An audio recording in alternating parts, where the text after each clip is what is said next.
aujourd'hui le projet de loi rectificatif de l'année 2012. Il a été arrêté en recettes à plus de 931 milliards de francs CFA et en dépenses plus de 988 milliards de francs CFA. Les détails tout à l'heure dans le communiqué du Conseil des ministres. Le sens de la patrie et de la nation, des valeurs qui marquent notre appartenance au même pays, au même territoire, notre conscience d'être une entité historique, culturelle, linguistique ou politique. Les Maliens partagent-ils ces valeurs? La réponse dans notre dossier 22 septembre. Le taux de mortalité maternelle et infantile est en baisse dans notre pays. Le chiffre est passé de 583 à 464 décès pour 1000 naissances vivantes. En prélude à la journée nationale de la maternité à moindre risque, les professionnels de la santé demandent une plus grande implication des hommes de médias dans ce combat. Nous sommes mercredi 19 septembre. Bonsoir à tous. Merci de nous suivre sur votre télévision nationale. Je vous souhaite la bienvenue à ce 20h. 20h que nous démarrons avec le traditionnel Conseil des ministres qui s'est réuni ce matin sous la présidence du chef de l'État, professeur Djankouda Traoré. À mes côtés sur ce plateau, Ibrahima Djombélé pour nous livrer son contenu. Bonsoir Ibrahima. Bonsoir Niania, mesdames et messieurs, bonsoir. Au chapitre des mesures législatives. Sur présentation du ministre de l'économie, des finances et du budget, le Conseil des ministres a adopté les projets de texte ci-après. 1. Projet de loi de finances rectificative 2012. La loi de finances initiale 2012 avait été bâtie sur des hypothèses macroéconomiques avec un taux de croissance réel du PIB de 5,5% basé sur l'augmentation des productions aurifères et agricoles, un taux de croissance nominal du PIB de 8,5% et un taux d'inflation de 2,2%. Son exécution a été entravée par une série de crises que notre pays a connues et qui ont entraîné de grandes incertitudes sur les objectifs de recettes budgétaires en raison de la contraction de l'activité économique. Ce contexte a rendu nécessaire la conduite d'une politique budgétaire très restrictive afin d'éviter une impasse budgétaire et d'assurer la stabilité macroéconomique. En l'absence de financement extérieur lié à la suspension de l'aide au développement, le niveau des dépenses a été réduit en tenant compte des ressources mobilisables tout en dégageant des marges à l'intérieur des dépenses pour faire face aux préoccupations sécuritaires du pays. Ainsi, la loi de finances initiale a été révisée en recettes et en dépenses pour ne retenir que le niveau des recettes intérieures ajustées de l'impact de la contraction de l'activité économique et des mesures d'exonération fiscale. La loi de finances rectifiée 2012 se présente comme suit. En recettes, 931 milliards 659 millions de francs CFA contre une prévision initiale de 1341 milliards 508 millions de francs CFA. En dépenses, 988 milliards 605 millions de francs CFA contre une prévision initiale de 1483 milliards 495 millions de francs CFA. 2. Projet de loi de finances 2013. La loi de finances, communément appelée budget d'État, détermine les ressources et les charges de l'État au cours d'une année. À ce titre, elle est l'instrument privilégié de réalisation des objectifs de la politique économique, sociale et culturelle de la nation. La préparation du projet de loi de finances 2013 est intervenue à un moment où l'économie nationale est soumise aux mêmes crises que celles déjà évoquées. Le projet de loi des finances 2013 prévoit et autorise l'ensemble des recettes et des dépenses de l'État et établit les priorités de l'action du gouvernement pour l'année 2013 et tient compte de la conjoncture internationale, sous-régionale et nationale. La répartition des crédits par secteur témoigne de la volonté du gouvernement de continuer à accorder la priorité au développement humain et social tout en prenant en compte des préoccupations relatives à la défense et à la sécurité. Le projet de loi d'État 2013 se présente ainsi qu'il suit. Au titre des recettes, les recettes se chiffrent à 1007 milliards 880 millions de francs CFA contre 931 milliards 659 millions de francs CFA dans le budget rectifié 2012. Au titre des dépenses, les dépenses prévues s'élèvent à 1057 milliards 257 millions de francs CFA contre 988 milliards 606 millions de francs CFA dans le budget rectifié 2012. Le budget d'État 2013 dégage un déficit prévisionnel de 50 milliards 177 millions de francs CFA contre 56 milliards 946 millions de francs CFA dans le budget rectifié 2012, soit une réduction de 6 milliards 769 millions de francs CFA.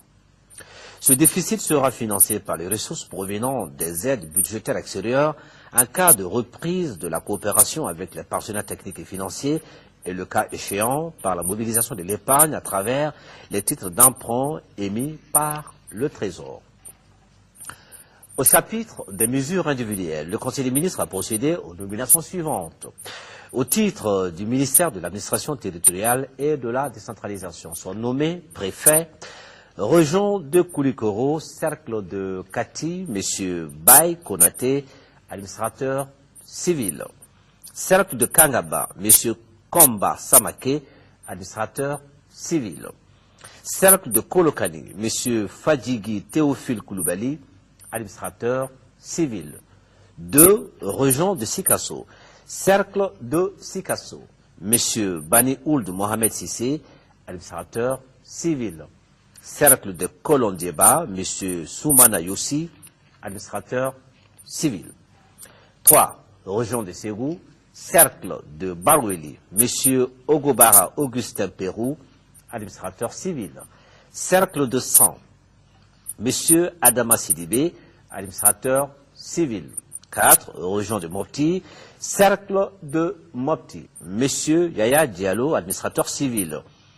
Au titre du ministère de l'Agriculture, secrétaire général, M. Mamadou Baré Koulibaly, ingénieur de l'agriculture et du génie rural.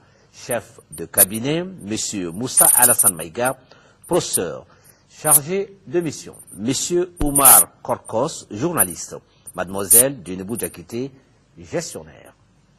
Directeur des finances et du matériel, Madame Tunkara Fatoumata Sissoko, inspecteur des services économiques. Au titre du ministère de l'Enseignement supérieur et de la Recherche scientifique, secrétaire général, M. Moussa Kanté, maître de conférence.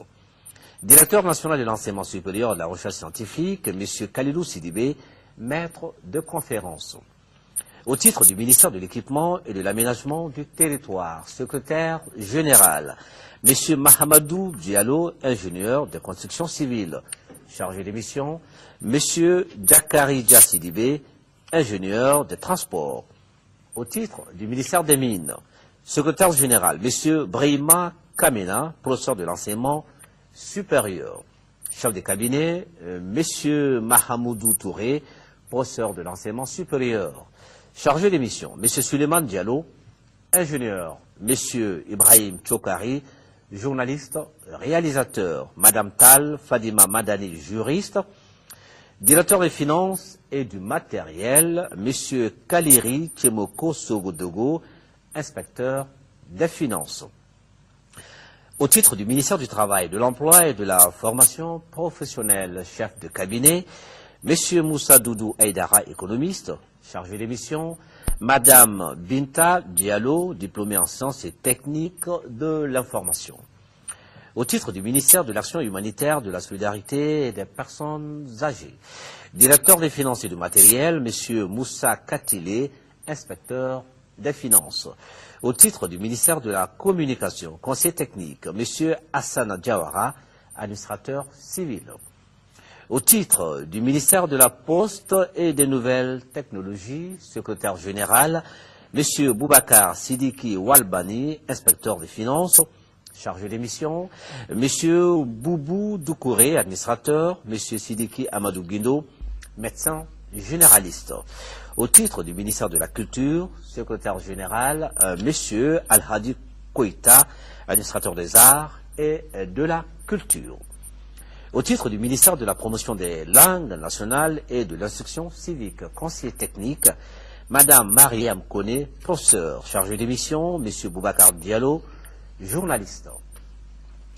Au titre du ministère de l'administration territoriale et de la décentralisation, ministre délégué, chef de cabinet, M. Mahamadou Sissoko, professeur principal, conseiller technique, M. Mahamad Ahmad Sangaré, professeur de l'enseignement supérieur, M. Baba Traoré, administrateur civil. Chargé des missions, Mme Aïdara Oumoutouré, professeur, M. Mouktar Sissoko, professeur principal. Au chapitre des communications, au titre du ministère des Transports et des Infrastructures, le Conseil des ministres a été informé de la mise en œuvre du contrôle et de la sanction des contrevenants au port obligatoire du casque de protection des motocyclistes à partir du 1er octobre 2012. Au Mali, plus de 60% des accidents de la circulation routière impliquent les engins à deux roues et plus de 70% des victimes usagers de deux roues sont soit tuées par traumatisme crânien, soit souffrent des séquelles durant tout le reste de leur existence. Il est pourtant démontré que le simple port du casque permet de sauver la vie parce qu'il empêche le cerveau de heurter le crâne avec force ou le contact direct entre le crâne et l'objet heurté, notamment le goudron. Sur le plan réglementaire, un décret du 26 mai 1999 rend obligatoire le port du casque de protection pour les conducteurs et les passagers de motocyclettes et vélomoteurs de cylindrée supérieure ou égale à 100 cm3. Après une année de sensibilisation, il est envisagé de démarrer les opérations de contrôle et de sanction à partir du 1er octobre 2012. Conformément au texte en vigueur, les contrevenants s'exposent aux sanctions d'immobilisation de leur engin, de mise en fourrière, de peine allant de 2 jours à 3 mois de prison et d'amende. Nana Lou Traoré. Beaucoup de nominations ce soir, Ibrahima. Absolument. Merci. Et à présent, le sujet du jour consacré au 22 septembre. Ce soir, c'est du sens de la patrie et de la nation qu'il est question. Une nation, par définition, est une communauté humaine ayant conscience d'être une entité historique, culturelle, linguistique ou politique. Une nation, c'est aussi un ensemble de valeurs partagées. Suleiman Keza Silibé est allé à la rencontre des spécialistes et il nous donne quelques pistes de réponse. Nature, naissance, extraction dérivant de natus, la nation est un concept né de la construction des grands États. Elle est une communauté caractérisée par un territoire propre, organisé en un État. Elle est la personne juridique constituée des personnes régies par une même constitution. C'est le cas de l'État français après la révolution de 1789, l'Empire du Mali sur Sundiata Keïta avec la charte de Kouroukanfouka ou la Dinan sur Sékou Amadou avec l'Empire Pel du Massina. En tant qu'entité politique, historique, culturelle ou linguistique, la nation c'est se vouloir vivre ensemble sur un territoire donné. Il y a au moins, dans l'approche occidentale, il y a au moins 2 façons de voir la nation. Dans une des approches, on est à l'intérieur d'une nation, donc on est membre d'une nation. Et devenir membre de cette nation pose beaucoup de problèmes. C'est l'approche allemande, au moins à partir de Fichte, au XIXe siècle. Il y a l'autre approche, plus près des latins, qui est l'approche française, qui définit la nation comme étant un vouloir être ensemble. Donc, de ce point de vue, effectivement, le Mali est une nation, c'est-à-dire un ensemble de personnes qui ont appris à travers les vicissitudes de l'histoire à vivre ensemble et à s'accepter, à se tolérer. Et ça, je pense que le minimum de temps qu'on a mis à réaliser ça, c'est 4000 ans. La nation, ce sont aussi des valeurs communes, vécues et partagées. Dans le cas du Mali, l'on évoquera l'honneur, la bravoure, le courage, la justice et la solidarité. Les pères de l'indépendance de notre pays ont actualisé ces valeurs, les rendant bien fonctionnelles pour la préservation de l'équilibre social. C'est vrai que Modou a eu le mérite de réveiller les gens, de leur donner un sens actuel aux valeurs. En fait, c'est ça. Il a actualisé pour les objectifs de l'époque et du moment les valeurs qui étaient déjà celles de notre peuple et de nos communautés. La nation, ce sont également ces éléments modèles fédérateurs. Et ces éléments, il y a des héros, des artistes et des grands footballeurs, tout un modèle pour la société. Nous avons beaucoup de figures dans notre histoire, mais aussi dans notre histoire actuelle, notre histoire passée, notre histoire actuelle. Parce que, n'est-ce pas, bon, des héros, n'est-ce pas, comme Sunyata, comme Mansa Kankou Moussa, Soni Ali, Askia Mohamed, n'est-ce pas, et Firoun, comme vous le dites récemment, n'est-ce pas, tous ces gens, n'est-ce pas, sont pour nous, alors, des exemples qui doivent nous guider, qui doivent, n'est-ce pas, nous amener, n'est-ce pas, à entreprendre des actions pour ce pays-là. Quant à la patrie, c'est la terre héritée de ses ancêtres, terre qui nous a vu naître, terre chargée de symboles concrets, pourquoi pas émotionnels et psychologiques à la fois. Comme on le dit, la mère patrie, la terre qui donne naissance, on la défend comme l'on défendrait la mère une fois offensée, comme l'on défendrait la dignité de la mère, puisqu'il y va de l'honneur de la grande famille.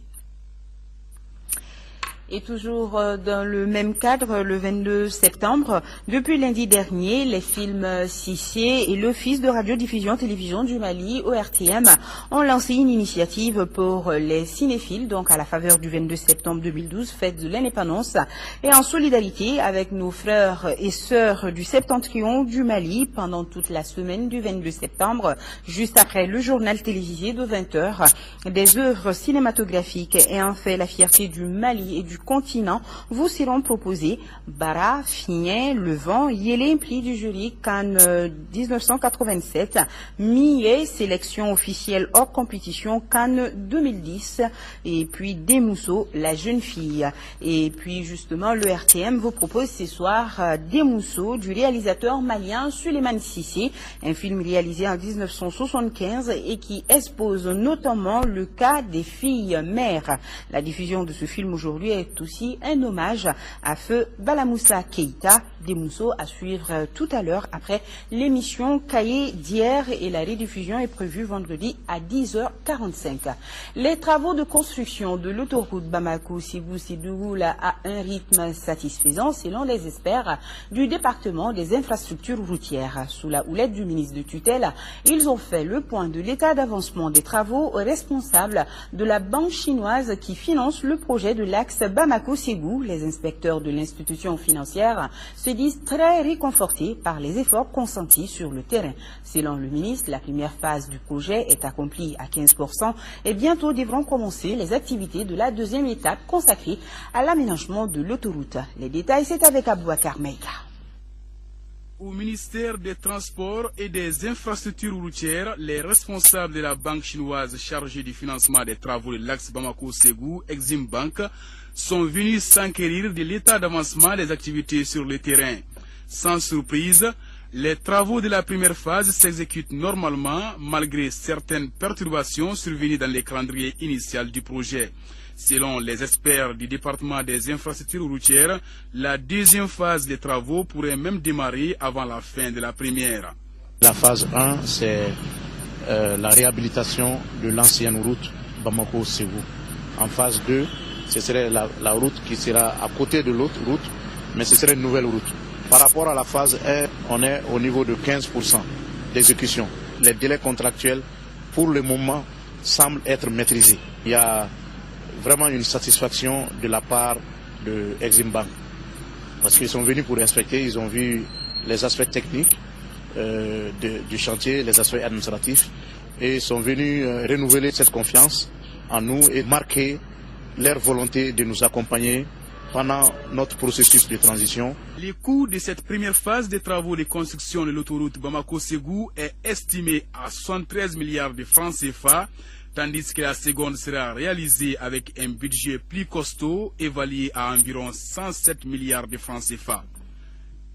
Et restons avec le ministre des Transports et des Infrastructures routières qui porte à la connaissance des conducteurs et passagers des motos que le port du casque de protection est obligatoire à compter du 1er octobre 2012. Cette mesure du gouvernement vise à inverser la tendance des décès et traumatisme crânien lié au non-port des casques de protection. Les forces de sécurité dans les centres urbains ou en rase campagne veilleront à l'application stricte de la présente mesure.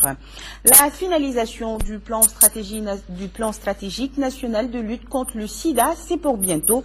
Le secrétariat exécutif du Haut Conseil national de lutte contre le sida a rencontré à cet effet les partenaires techniques et financiers. Cette rencontre, qui n'est qu'une étape dans la réalisation de ce plan, a enregistré la présence de la quasi-totalité des bailleurs de fonds. C'est ce que nous dit Alucéni Touré. Le nouveau plan stratégique 2013-2017 de lutte contre le sida au Mali est à la phase de finalisation. Cette opération prend en charge les éléments conjoncturels liés à la crise sociopolitique que vit notre pays. Il s'agit en particulier de la gestion de la crise actuelle qui a des répercussions sur tous les secteurs. La réunion de ce matin-là, c'est d'essayer de finaliser ce document qui a commencé il y a longtemps déjà par l'analyse de l'ancien cadre stratégique. Nous avons fait les analyses au niveau régional, au niveau national, ces documents ont été validés. Et maintenant, il faudrait passer à une autre étape pour essayer de voir comment nous allons mettre tout ça dans un document et qui pourrait tenir compte du contexte actuel qui est marqué profondément par la crise. Des leçons à tirer de cette crise, il convient de considérer l'effort national comme préalable à la mise en place de tout programme. Je voudrais interpeller tout le monde, y compris toutes les autorités, que ce soit national, que ce soit ailleurs, pour qu'ensemble nous puissions mettre ensemble, comme d'autres pays, créer un fonds national de lutte contre le sida. C'est fondamental. Toutes les grandes réunions qui se tiennent maintenant interpellent les pays demandeurs du Sud et leur demandent de mettre en place ces fonds. Mais les partenaires techniques et financiers n'ont pas abandonné le pays. Leur présence à ce forum témoigne de leur intérêt pour la poursuite du programme. Ce que je peux vous dire, c'est que quand même pour les services essentiels, on peut pas dire que les bailleurs se sont retirés. Tous les services essentiels, les activités de prévention, de prise en charge du sida, ça continue. Il y a eu quelques difficultés avec le Fonds mondial, il y a une reprise qui est en train de se faire. Donc tous les partenaires, tous les bailleurs, moi je peux vous le dire, tous les partenaires techniques et financiers vont s'impliquer dans le financement de ce plan stratégique national. Information et échange avec les acteurs, validation des cadres institutionnels et organisationnels et enfin la rédaction du document provisoire, la finalisation, la production et la dissémination du document sont autant d'étapes à suivre dans le cadre de la réalisation du plan stratégique de lutte contre le VIH-Sida au Mali. Demain, 20 septembre 2012, sera célébrée la journée nationale de la maternité à moindre risque. En prélude à cet événement, la Direction nationale de la santé a animé une conférence de presse. Au centre des échanges, les causes et les conséquences de la mortalité maternelle et néonatale. Notez qu'entre 2006 et 2011, on a enregistré une légère baisse. Le taux est passé de 582 à 464 décès pour 1000 naissances vivantes pour la mortalité maternelle et celui de 57 à 46 pour 1000 naissances vivantes pour la mortalité néonatale. Les organisateurs ont insisté sur une plus grande contribution des médias afin de réduire davantage ce taux. Le compte-rendu de Boubacar Sissoko. Cette conférence de presse s'inscrit dans le cadre des activités de la Journée nationale de la maternité à moindre risque. Cette année, le thème retenu est « Rôle des communautés et des collectivités dans la lutte contre la malnutrition chez l'enfant et la femme enceinte ». Il s'agit de sensibiliser les communautés et les collectivités locales sur leur rôle et responsabilités pour assurer une bonne nutrition et une alimentation saine et équilibrée des femmes enceintes et des enfants.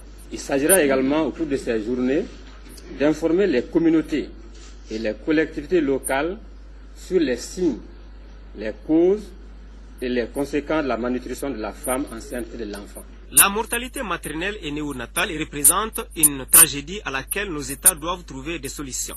Les chiffres enregistrés en Afrique du Centre et de l'Ouest sont alarmants.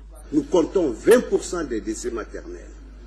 C'est catastrophique, c'est insupportable. Nous savons que le décès d'un enfant à très bas âge est étroitement lié à la santé de sa mère et est étroitement lié aux conditions dans lesquelles la grossesse s'est déroulée et l'accouchement s'est déroulé.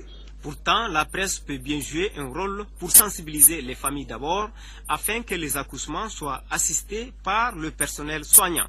Le lancement de la journée aura lieu au CESCOM de Sogoniko en commune 6. Une occasion qui sera saisie pour investir les ambassadeurs de la campagne Tous pour chacun.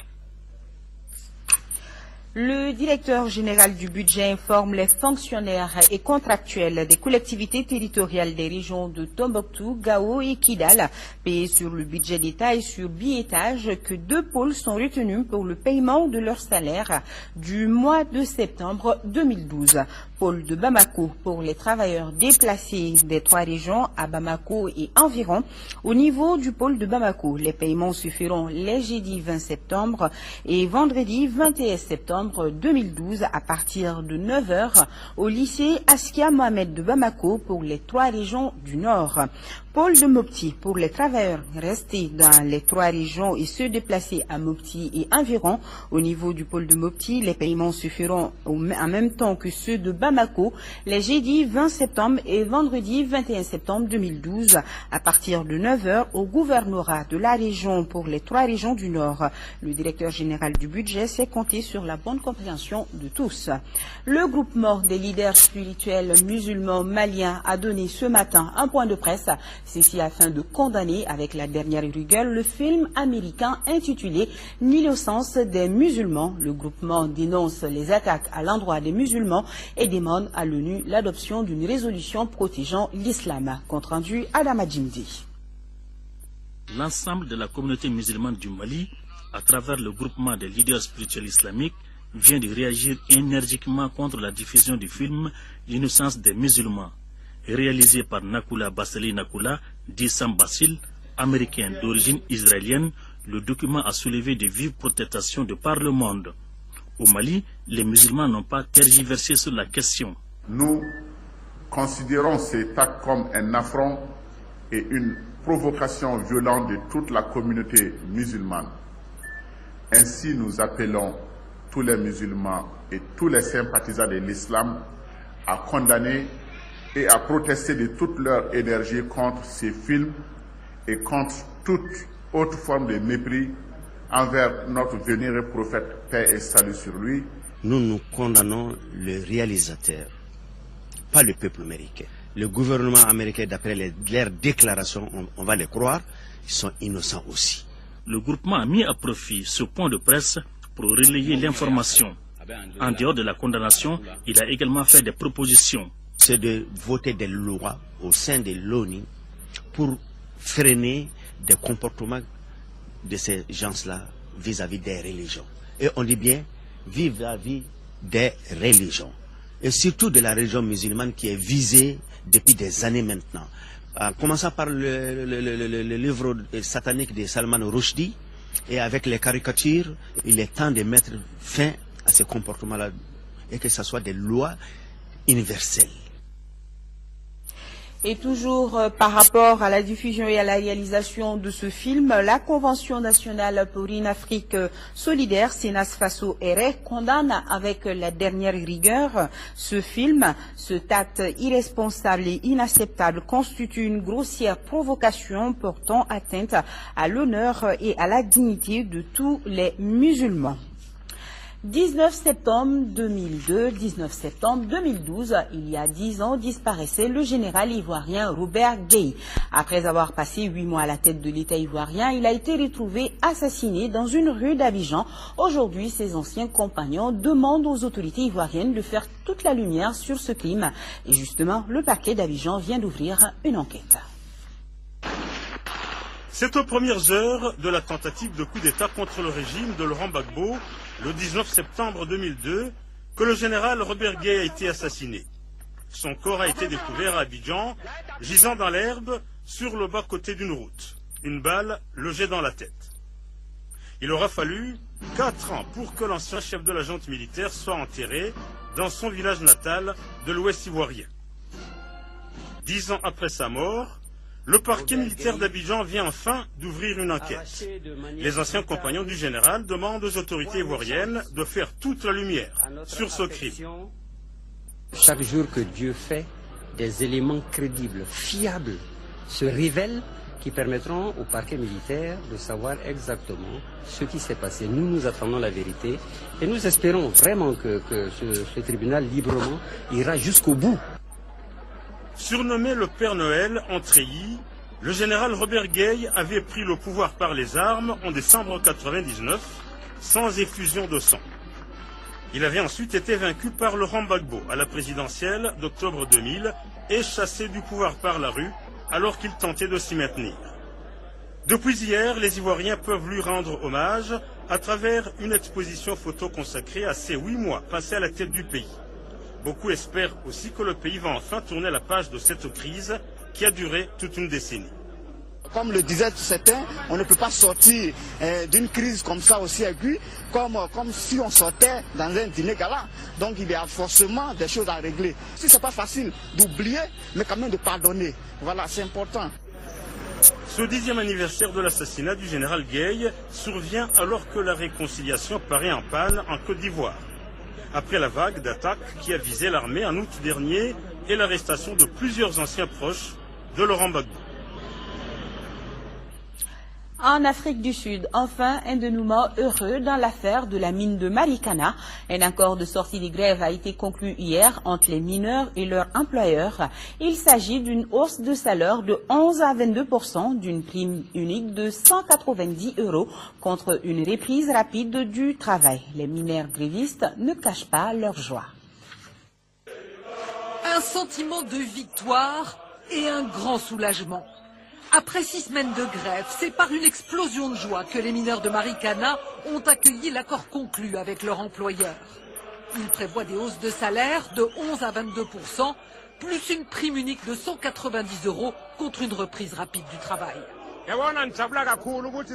Je suis ravi de ce qu'on a obtenu parce que dans l'histoire du syndicat national des mineurs, on n'avait jamais obtenu autant. Je suis content, on va pouvoir continuer le combat. C'est hier, en fin de journée, que les négociateurs sont parvenus à cet accord.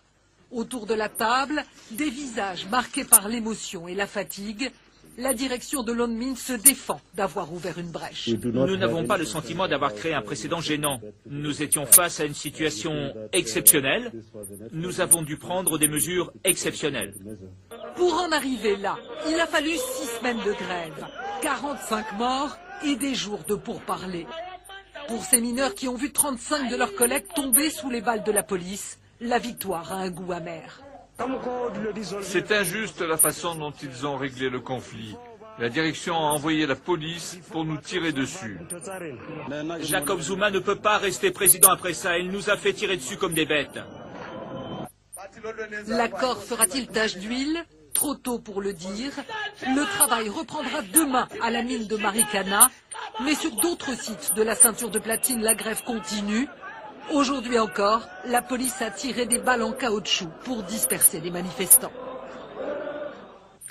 Et ce communiqué de la commission de suivi du mécanisme de taxation des produits pétroliers sur la base des prix fournisseurs du mois de septembre 2012, les prix indicatifs plafonds à la pompe des produits pétroliers sont fixés comme suit et applicables à compter du lundi 17 septembre 2012 à partir de minuit, c'est-à-dire depuis hier mardi 18 septembre 2012 à partir de 0 heure. Super carburant sans plomb 730 francs CFA, pétrole lampant 545 francs CFA, gasoil 645 francs CFA, distillate diesel oil 645 francs CFA, fuel oil 180 455 francs CFA, jet A1 libre.